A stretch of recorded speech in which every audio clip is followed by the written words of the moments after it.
उत्तर प्रदेश में योगी सरकार के समर्थ उत्तर प्रदेश और विकसित उत्तर प्रदेश 2047 के मिशन को अब बहुत समर्थन मिल रहा है।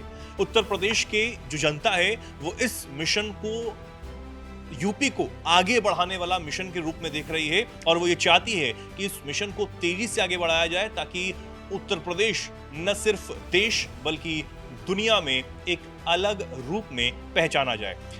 इसके लिए लगातार जो सरकार है वो यूपी की जनता से ही संवाद कर रही है और उनसे फीडबैक ले रही है। इस मिशन को लेकर विचार विमर्श किया जा रहा है कि आखिर इस मिशन में और क्या कुछ जोड़ा जाए, किन चीजों में सुधार किया जा सकता है। और इसके लिए प्रधानमंत्री नरेंद्र मोदी के जन्मदिन और विश्वकर्मा पूजा के मौके पर सभी 75 जनपदों में जो नोडल अधिकारी हैं उन्होंने भ्रमण करके शिक्षकों, स्कूल में पढ़ने वाले, कॉलेज में पढ़ने वाले जो बच्चे हैं, उद्यमियों, किसान, स्वयंसेवी संगठनों, श्रमिक संगठनों, मीडिया और आम जनमानस से इस पर बातचीत की, संवाद किया। और इस संवाद में न केवल बीते 8-8.5 सालों पर बातचीत की गई, यात्रा को साझा किया गया, बल्कि आने वाले समय की जो दिशा है उसको भी तय किया गया। एक रोड मैप को जो तय किया गया है उसकी भी जानकारी यहां पर दी गई और इसी के साथ उन सभी से फीडबैक भी यहां पर हासिल किया गया है। सरकार की तरफ से जो विकसित पोर्टल है समर्थ उत्तर प्रदेश .up.gov.in पर अब तक करीब 2 लाख से ज्यादा जो फीडबैक हैं वो दर्ज किए जा चुके हैं। अगर इनका आंकड़ा देखें तो वो ये कहते हैं कि इनमें से ग्रामीण क्षेत्रों में करीब 1.55 लाख और नगरीय क्षेत्रों में करीब 70,000 फीडबैक जो हैं वो सरकार को इस पोर्टल के जरिए हासिल हुए हैं।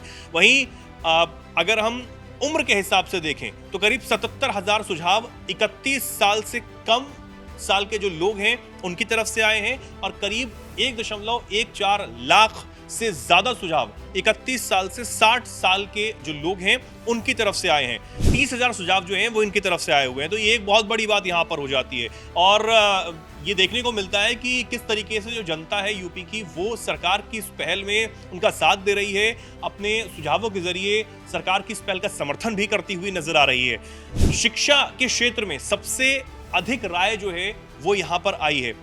शिक्षा के क्षेत्र पर जनता के बीच शिक्षा अभी भी जो है वो सबसे बड़ा मुद्दा यहाँ पर बना हुआ है। लोग ये चाहते हैं, युवा ये चाहते हैं कि बच्चों, युवाओं को ज़्यादा से ज़्यादा पढ़ाया जाए ताकि वो उच्च शिक्षा प्राप्त कर एक अच्छी नौकरी जो है उसको हासिल कर सकें, एक अच्छा व्यवसाय जो है जो भी व्यवसाय वो करना चाहते हैं अगर उसको भी बहुत बेहतर ढंग से, बहुत बेहतरीन ढंग से उसको चला सकें। तो शिक्षा से जुड़े करीब 74,000 सुझाव जो है वो सरकार को यहाँ पर मिले हैं। इसके अलावा नगरीय और ग्रामीण विकास से जुड़े करीब 40,000, स्वास्थ्य और समाज कल्याण पर 18,000, साथ ही कृषि वाले क्षेत्र से संबंधित 32,000 से ज्यादा सुझाव जो हैं वो इस पोर्टल पर दर्ज किए गए हैं। अगर हम जिलों की भागीदारी देखें कि किन जिलों से ज्यादातर जो सुझाव है वो आए हैं तो उसमें एटा, मेरठ, मुजफ्फरनगर, सहारनपुर, शाहजहांपुर, मैनपुरी, कानपुर देहात, हरदोई और बाकी जो जनपद हैं उनमें सबसे ज्यादा अधिक भागीदारी इस पोर्टल पर सुझाव देने वालों की रही है। इन जिलों में कुल 78,500 से ज्यादा फीडबैक जो है वो हासिल हुए हैं।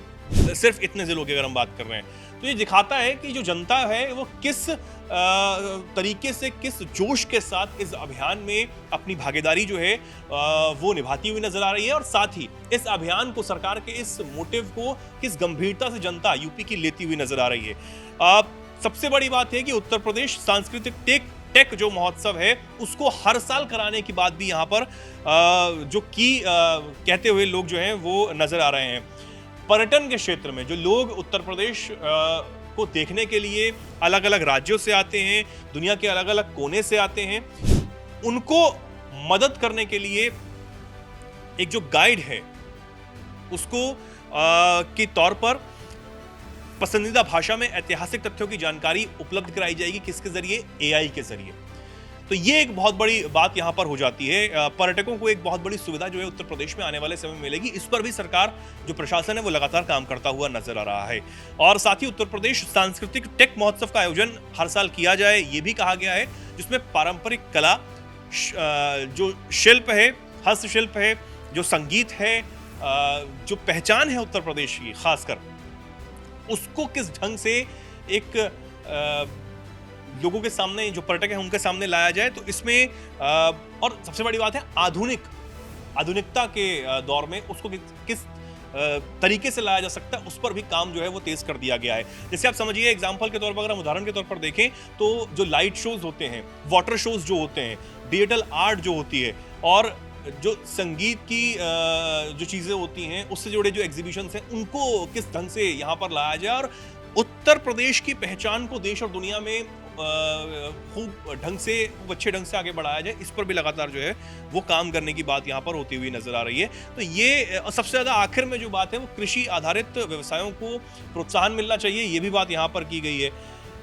इसको लेकर सबसे ज्यादा काम करने की बात जो है वो की जा रही है। तो लगातार जो विकसित उत्तर प्रदेश 2047 का जो मिशन, समर्थ उत्तर प्रदेश, विकसित उत्तर प्रदेश 2047 का जो मिशन योगी सरकार की तरफ से रखा गया है, उसमें यूपी के लोगों से जो समर्थन और सुझाव मांगे जा रहे हैं, उसमें यूपी की जनता, खासकर जो कुछ जिले हैं उनमें से तो ज्यादातर बहुत लोग भागीदारी लेते हुए नजर आ रहे हैं, इसमें अपना समर्थन भी दिखा रहे हैं और अपने सुझाव भी बहुत बेहतरीन ढंग से देते हुए नजर आ रहे हैं। सरकार प्रशासन उन चीज़ों को मानेगा और उसके बाद उन चीज़ों में बदलाव जो है वो किए जाएंगे। जो रोड मैप विकसित भारत के साथ ही विकसित उत्तर प्रदेश के लिए यूपी में तैयार किया जा रहा है, उसमें भी बेहद अहम ये योगदान जो है वो यूपी की जनता का रहने वाला है। इस पर आप क्या सोचते हैं, क्या कुछ कहना चाहते हैं, कमेंट सेक्शन में लिखें और ऐसे ही जुड़े रहें, देखते रहें दैनिक जागरण।